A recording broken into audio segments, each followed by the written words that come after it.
Friends, ఈ వీడియోలో నేను రాబోయే తెలుగు మాసం గురించి మీతో షేర్ చేసుకోబోతున్నాను. ఆ రాబోయే మాసంలో మన గృహప్రవేశాలు, కన్యాదానాలు, ఉపనయనాల్ని మనం జరుపుకోవచ్చు. ఉపనయనం విశేష ఫలితాన్ని ఇస్తుంది. అలాగే మనకున్నంతలో మనం దానం చేయొచ్చు. అలాగే స్నాన, జప, ధ్యానాలు కూడా విశేష ఫలితాన్ని ఇస్తాయి. రాబోయే మాసం మాఘమాసం. మాఘమాసం యొక్క విశిష్టతని, మాఘమాసంలో వచ్చే ముఖ్యమైన తిథులు, ఆ తిథులకున్నటువంటి ప్రత్యేకతలు, పండుగలు, వాటి వివరాలు ఈ వీడియోలో మీతో షేర్ చేసుకుంటాను. మరి ఇంకెందుకు ఆలస్యం, రండి మన వీడియోలోకి వెళ్ళిపోదాం. వెళ్ళే ముందు ఒక రిక్వెస్ట్ ఫ్రెండ్స్, నా వీడియోని పూర్తిగా చూడడం, లైక్ చేయడం, షేర్ చేయడం, మీ ఒపీనియన్ నా కామెంట్ రూపంలో తెలియచేయడం మర్చిపోకండి. మీరు లైక్ చేయడం, షేర్ చేయడం, కామెంట్ చేయడం వల్ల నా వీడియో మరికొంతమందికి రీచ్ అయ్యే అవకాశం ఉంటుంది. ఫ్రెండ్స్, మాఘమాసం పుష్యమాసం తర్వాత వస్తుంది. పుష్యమాసం 10వ నెల తెలుగు నెల, మాఘమాసం 11వ తెలుగు నెల. ఈ సంవత్సరం 2024లో మాఘమాసం ఫిబ్రవరి 10వ తారీఖు నుండి మార్చి 10వ తారీఖు వరకు ఉంది.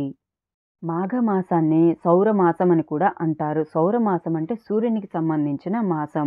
ఈ మాసం సూర్యునికే కాకుండా శివుడికి, విష్ణుమూర్తికి కూడా ఎంతో ప్రీతి అయిన మాసం. ఈ మాసంలో పవిత్ర నదీ జలాలలో, కాలువలో, తటాకాల్లో మనం సూర్యోదయానికి ముందే స్నానం చేసి శివునికి ఆర్ఘ్యాన్ని సమర్పిస్తే మనకి ఎంతో విశేషమైన ఫలితాన్ని ఇస్తుంది.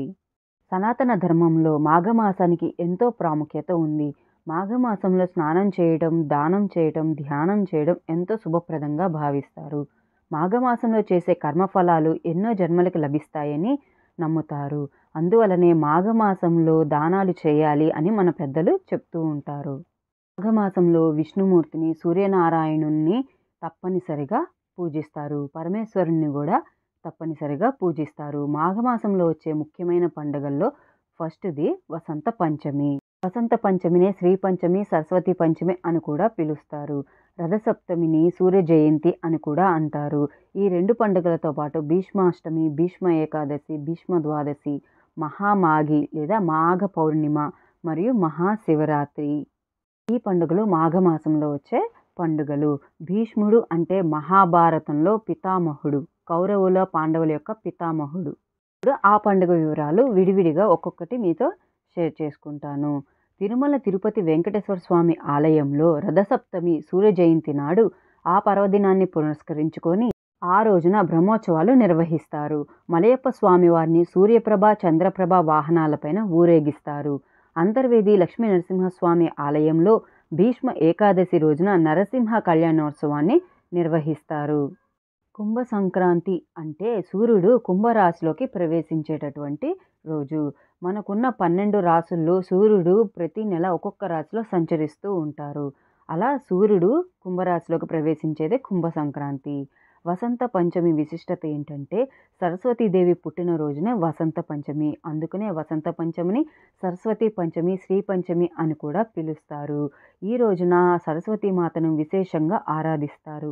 పిల్లలకి అక్షరాభ్యాసాలు కూడా చేయించి అమ్మవారి కృపకు పాత్రలు అవ్వాలని భక్తులు భావిస్తూ ఉంటారు. సర్వ విద్యలకు ఆధారం వాగ్దేవి కనుక చిన్న పెద్ద తేడా లేకుండా అందరూ పుస్తకాలు, కళాలు అమ్మవారి దగ్గర పెట్టి అమ్మవారిని భక్తితో పూజిస్తారు. వసంత పంచమి రోజున సరస్వతీదేవిని ఆరాధించే విధి విధానాలను నారదుడికి శ్రీమన్నారాయణుల వారు వివరించినట్లు దేవి భాగవతం చెబుతుంది. ఈ వసంత పంచమిని మదన పంచమి అని కూడా అంటారు. మాఘమాసం శిశిర ఋతువులో వస్తుంది. వసంతుని స్వాగత చిహ్నంగా ఈ పంచమిని భావిస్తారు. ఋతువురాజు వసంతుడు కనుక వసంతుని ప్రేమను కలిగించేవాడు మదనుడు కనుక మదనుణ్ణి, అనురాగవల్లి అయిన రతీదేవిని ఆరాధన చేయడం కూడా శ్రీ పంచమి నాడే జరుగుతుంది. వీరి ముగ్గురిని పూజించడం వలన వ్యక్తుల మధ్య ప్రేమాభిమానాలు కలుగుతాయి, జ్ఞానం లభిస్తుంది. మనం ఉత్తరాయణంలోకి ప్రవేశించే సమయంలో 2 పర్వదినాలు ఘనంగా జరుపుకుంటాం. అందులో మొదటిది మకర సంక్రాంతి కాగా రెండోది రథసప్తమి. సప్తమి సూర్యుడి యొక్క జన్మతిథి. రథసప్తమి అంటే సూర్యుడి యొక్క జన్మదినం. ఉత్తరాయణం ప్రారంభానికి సూచనగా మాఘశుద్ధ సప్తమి నాడు జరుపుకునే రథసప్తమి సూర్య సంబంధమైన పర్వదినాల్లో అత్యంత ముఖ్యమైనది. ఈ ఏడాది 2024లో రథసప్తమి ఫిబ్రవరి 16వ తారీఖున వచ్చింది. సప్తమి నాడు సూర్యోదయానికి ముందుగానే నిద్రలేచి కాలకృత్యాలు తీర్చుకొని తల మీద చిక్కుడు ఆకు కానీ, జిల్లేడు ఆకును కానీ, రేగిపండును కానీ పెట్టుకొని తల స్నానం చేసి సూర్యభగవానుడికి ఆర్ఘ్యాన్ని సమర్పించాలి. అంటే నీటిని చూపించాలి. చూపించి ఆ నీటిని మన పక్కన చెట్లలోనో, తులసి చెట్లోనో పోయవచ్చు. తర్వాత ఆవు పేడతో చేసినటువంటి పిడకలతోటి కట్టెల పొయ్యి మీద గానీ, కుంపటి మీద గానీ ఆవు పాలతో పాయసాన్ని చేసి చిక్కుడాకులో పెట్టి, చిక్కుడుకాయల రథం మీద స్వామిని సూర్యభగవానుడిని ఆవాహన చేసి, పూజని చేసి పాయసాన్ని నివేదించాలి. ఇలా ఉదయాన్నే మనం సూర్యదేవునికి స్నానం చేసి ఆర్ఘ్యాన్నివ్వటం వల్ల సూర్యోదయం సమయంలో స్వామి నుండి వచ్చే కిరణాలు మన శరీరాల మీద పడి మనం ఆరోగ్యవంతులము అవుతాము. అందుకనే చిన్నపిల్లల్ని, పెద్దవాళ్ళు అందరూ కూడా ఉదయాన్నే సూర్యోదయం అయ్యాక కాసేపైన ఎండలో ఉండాలి అని అంటారు. తర్వాత ఫిబ్రవరి 16వ తారీఖున భీష్మ అష్టమి అంటే మహాభారత భీష్మ పితామహుడు యొక్క గొప్ప యోధుడికి అంకితం చేయబడినటువంటి హిందూ పండుగ. హిందువులు పురాణంలో భీష్ముని గౌరవించడంలో భాగంగా భీష్మ అష్టమిని జరుపుకుంటారు. ఈ రోజున భీష్ముడు ఈ భూమి నుండి వెళ్ళిపోయాడని నమ్ముతారు. అందువలన ఈ సందర్భాన్ని జరుపుకోవడానికి చాలామంది మాఘమాసంలోని శుక్లపక్ష అష్టమిని భీష్మ అష్టమి అని పిలుస్తారు. భీష్మ పితామహుడు మహాభారత యుద్ధంలో అస్త్ర సన్యాసం చేసిన తర్వాత నేల మీద పడకూడదు అని అంపల్నే అంటే బాణాలని సెయ్యగా చేసి బాణాల మీద పడుకుంటారు. ఆయన దక్షిణాయనం అంతా కూడా వేచి ఉండి ఉత్తరాయణంలో అష్టమి రోజున ఈ మాఘమాసంలో చనిపోతారు. అందుకనే భీష్మాష్టమి అని అన్నారు.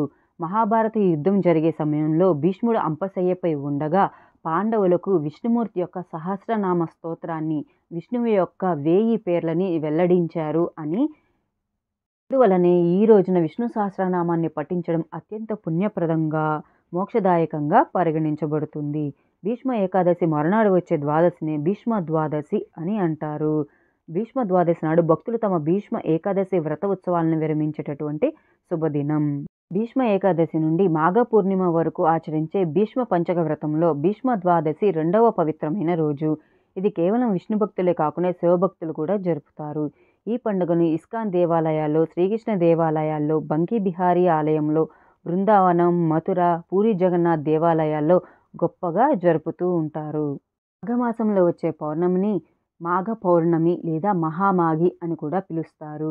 ఫిబ్రవరి 24వ తేదీన మార్గ పౌర్ణమి జరుపుకుంటారు.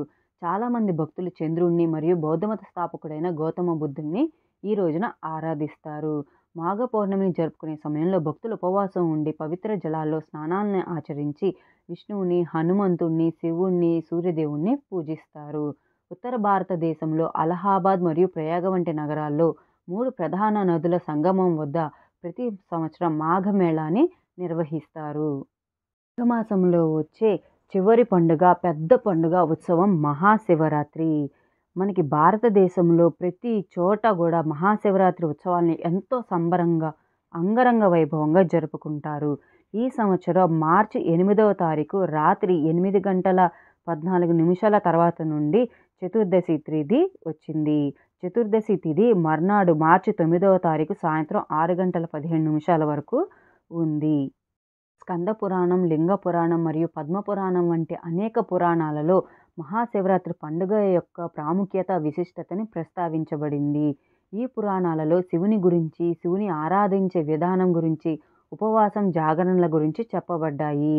మరొక పురాణం ప్రకారం శివుడు పార్వతీదేవిని ఈ రోజునే వివాహం చేసుకున్నారని, అలాగే మరో పురాణం ప్రకారం ఈ రోజునే సాగర మదనం జరిగిందని, ఆ మదనం జరిగే సమయంలో వెలువడిన హాలాహలాన్ని శివుడు తాగి నీలకంఠుడు అయ్యారని చెప్పబడ్డాయి.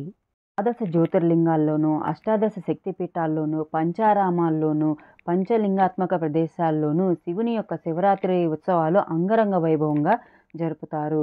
అంతేకాకుండా ప్రతి ఊరిలోనూ, ప్రతి గ్రామాల్లో, నగరాల్లో మహాశివరాత్రి సంబరాలు అంగరంగ వైభవంగా జరుపుతారు. కోలాటన ప్రదర్శన చేస్తూ అమ్మవారిని, అయ్యవారిని పురవీధుల్లోనూ, గ్రామ వీధుల్లోనూ ఊరేగిస్తారు. శివపార్వతుల కళ్యాణాన్ని చేసి ఉపవాసం ఉండి జాగరణలు చేస్తారు. నదీ స్నానాలు చేసి పరమేశ్వరుని పరమభక్తితో కొలుస్తారు. క్షీరారామం, సోమారామం, శ్రీకాళహస్తి శైవ క్షేత్రాల యొక్క వీడియో లింకులు కింద డిస్క్రిప్షన్లో ఇస్తాను. తప్పకుండా చూడండి. నాకు తెలిసినటువంటి విషయాన్ని, నేను తెలుసుకున్న విషయాన్ని మీతో వీడియో రూపంలో షేర్ చేసుకున్నాను. మీకు కనుక నా వీడియో నచ్చినట్లయితే నా వీడియోని లైక్ చేయండి, షేర్ చేయండి. మీ ఒపీనియన్ నాకు కామెంట్ రూపంలో తెలియచేయండి. Thank you for watching.